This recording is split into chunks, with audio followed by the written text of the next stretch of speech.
Hello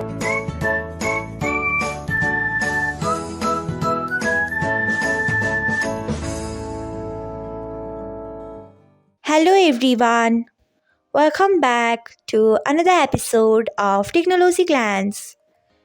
Today, in this video, I'm going to guide you through how you can disable auto theme on Bible. So, let's get started. Firstly, open Bible app in your device.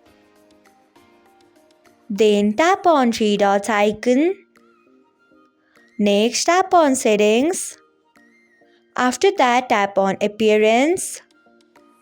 Next, you can see the option of auto theme. Disable it by tapping on it.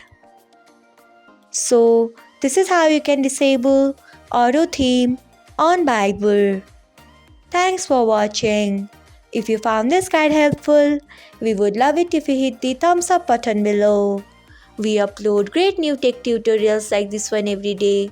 So, do not forget to subscribe to our channel and hit the bell icon so that you will never miss another update.